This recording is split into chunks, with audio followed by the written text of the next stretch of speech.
আসসালামু আলাইকুম দর্শক। গত রাতে ইসরায়েলের উদ্দেশ্যে ইরানের ক্ষেপণাস্ত্র বৃষ্টি দেখল আরব বিশ্বের জনগণ এবং গোটা বিশ্ব।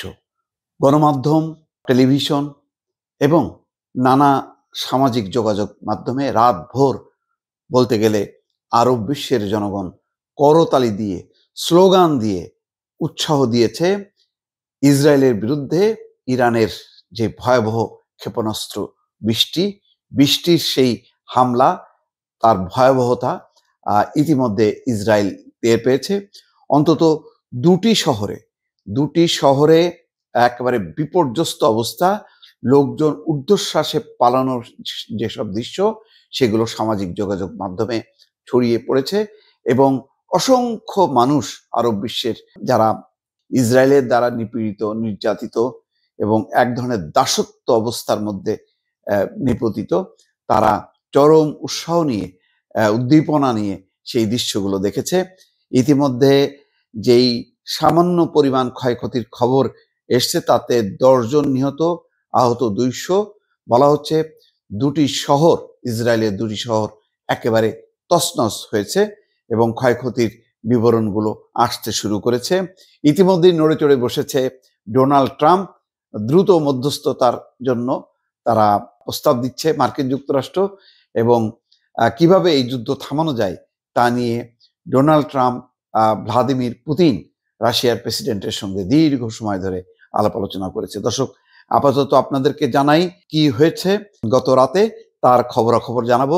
ইসরায়েলে শনিবার মধ্যরাত এবং রোববার ভোরে 2 দফা ক্ষেপণাস্ত্র হামলা চালিয়েছে ইরান। নিশ্চয়ই দর্শক, আপনারা সামাজিক যোগাযোগ মাধ্যমে দেখেছেন যে অন্ধকার ভেদ করে একেবারে মনে হচ্ছে যেন তারা মতন মানে ছুটছে মানে ইসরায়েলের উদ্দেশ্যে, এবং জর্ডানের উপর দিয়েই গেছে।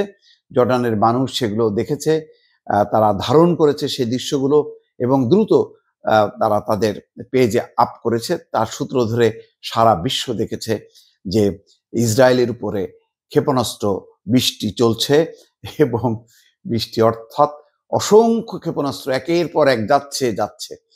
কিছু কিছু ঠেকানোর দৃশ্য লক্ষ্য করা গেছে, আবার তার অন্তত 20, 30 বা 50% সেগুলি একেবারে নির্দিষ্ট লক্ষ্যে আঘাত এনেছে এবং বিল্ডিংগুলি মুহূর্তের মধ্যে যে বিধ্বস্ত হয়েছে, বিস্ফোরণ ঘটিয়ে বিশাল শব্দে, সেগুলো লক্ষ্য করা গেছে। এখানে বলা হচ্ছে অন্তত এখন পর্যন্ত 10 জন নিহত, আহত হয়েছে 200 জন। নিহতদের মধ্যে শুধু উত্তর ইসরায়েলে প্রাণ হারিয়েছেন 5 জন। নিহতরা আরব ইসরায়েলি বলে জানিয়েছে সংবাদ মাধ্যম টাইমস অফ ইসরায়েল। অন্য সংবাদ মাধ্যম কিন্তু ভালোভাবে কাভার করতে পারছে না এবং কাভার করার সুযোগও নেই। তারা খতিব পরিবারের সদস্য। শহরটি ফিলিস্তিন ইসরায়েল অধ্যুষিত। অপরদিকে ভোরের হামলায় 60 বছর বয়সী এক নারী প্রাণ হারিয়েছে। ইসরায়েলের জরুরি সেবা সংস্থা মেগান ডেভিড আদম জানিয়েছে মধ্য ইসরায়েলের বাত ইয়ামে ওই নারী নিহত হয়েছেন। এছাড়া সেখানে আহত হয়েছে অন্তত 30 জন, যাদের মধ্যে কয়েকজন অবস্থা আশঙ্কাজনক। অপরদিকে রেহেবতে 2 জন গুরুতর আহত হয়েছেন। ইরানি হামলায় বাণিজ্যিক রাজধানী তেল আবিব এবং রামাত গানেও বেশ কিছু অবকাঠামো ক্ষতিগ্রস্ত এবং হতাহতের ঘটনা ঘটেছে। তবে সেখানকার হতাহতের সংখ্যা এবং ক্ষয়ক্ষতির পরিমাণ এখনো জানা যায়নি। আপনারা জানেন যে ইসরায়েলি সংবাদ মাধ্যমগুলো সেগুলো কঠোরভাবে নিয়ন্ত্রণ করেছে যাতে ইসরায়েলিদের মনোবল ভেঙে না যায়।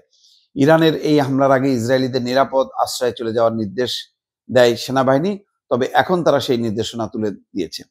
সংবাদ মাধ্যম আল জাজিরা জানিয়েছে ইসরায়েলের ওই আরব শহরটিতে হতাহতের সংখ্যা বেশি, কারণ সেখানে আশ্রয় নেওয়ার মতো খুব সুবিধা নেই।